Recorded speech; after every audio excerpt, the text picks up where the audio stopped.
When you think about technology in the classroom, what comes to mind? I know for so many teachers that I've worked with throughout the United States and beyond and have interacted with online, a lot of times it's overwhelm. You know, there's so many digital tools and apps and websites that we can use, and it's so easy to feel overwhelmed. And if we pick something, how do we know that it's going to be a good fit for what we want to do? And if we start using it in the classroom, how do we know that it's actually going to help, that it's actually going to improve learning? And we think that if we could get just a little bit of clarity on how to use that technology in a meaningful way, that it could change the way that we teach or change the way that students learn in our classrooms, and it would help us to craft these learning experiences that really kick learning up to another level. You know, I really think that technology can be a catalyst for learning. It doesn't make great learning all by itself, but when it's added in the right way, that it can really sort of kick things into a whole other gear than what we've had before. Those are the kinds of things that I hope to give you a little bit of clarity on and provide some solutions on in this series of videos. I'm Matt Miller, and I've spent more than 10 years teaching in the public school classroom. I'm the author of Ditch That Textbook, Free Your Teaching and Revolutionize Your Classroom, a book that sold tens of thousands of copies in print and digital all over the United States and beyond. I'm the host or co-host of 2 podcasts, the Google Teacher Tribe podcast and the Ditch That Textbook podcast that reaches thousands of educators globally.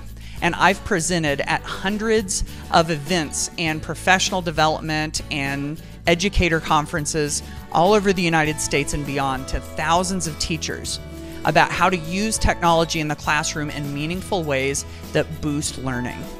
And that's exactly what I want to do in this series of videos, is to talk about some ways that we can use that technology to really make a difference in the classroom. And so what I've got for you today are 3 key tips for classroom technology success. And the first tip is this. I think we've got to ask ourselves, does technology move the needle for learning in our classrooms? Because whenever we look at the way that we taught something before and we think, how well did it go over? You know, what were the benefits? What were the things that students were getting out of it? When we look at it then and we compare what we want to do with technology, I think there's got to be a measurable difference in how we're going from how we did it before to the way that we're doing it with technology.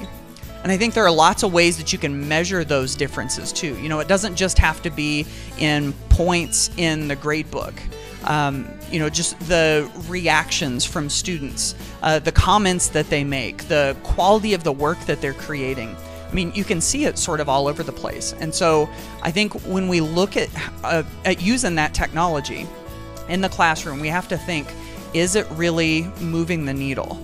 You know, are the experiences and activities that students are going through with the technology better than what we were doing before? So that's number 1. Number 2 is this. We've got to be careful not to let too many digital tools into our classrooms. And I know I have fallen victim to this so many times. I'll go to a teacher conference or I'll get online, go on social media, and I'll see all of the things that other people are doing. Or I'll see that exciting new digital tool that everybody's trying. And all of a sudden I would start thinking, oh man, I need to start using that in the classroom. And I would think, am I doing my students a disservice if I don't bring this in and use the features that are part of it? What I think the truth is that we are doing our students a disservice whenever we inundate them with too many digital tools. And here's why. It's because they're just like we are when it comes to overwhelm. Whenever they've got too many moving parts going on, it's tough for them to keep up with it. And then there's the whole onboarding, you know, where we've got to learn, it's that learning curve, you know.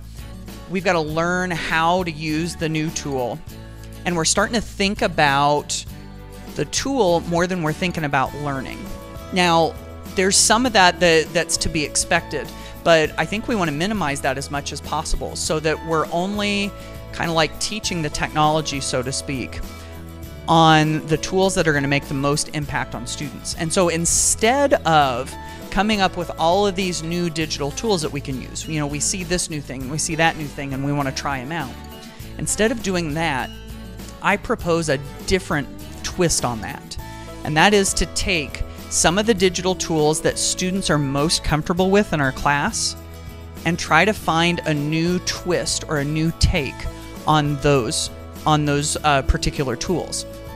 So for instance, you know, a lot of times we think of Google Slides as, oh, that's the one where we're going to do oral presentations in front of class. We're going to build the slides, we'll put them on the projector and all of that. But there's a lot that you can do with Google Slides beyond just doing those oral presentations.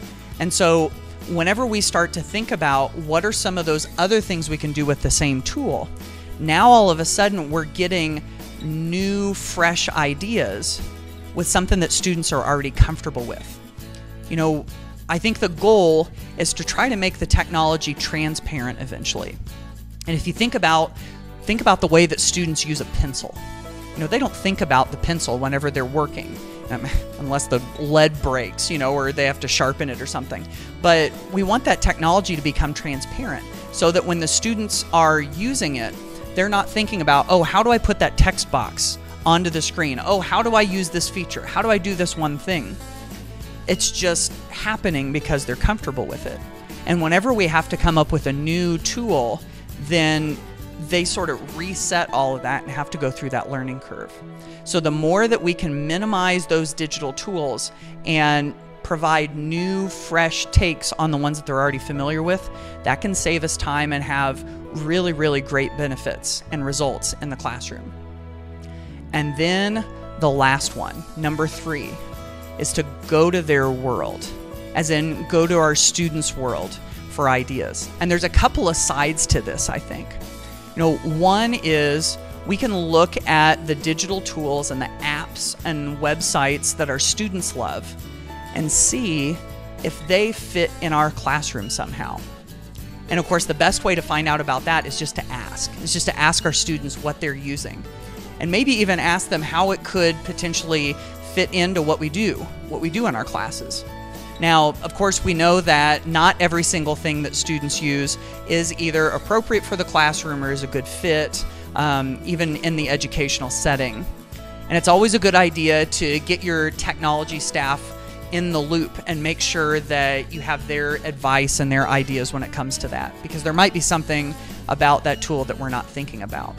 But I don't think that we can rule out the ideas that our students come to us with. But then there's another side of this too.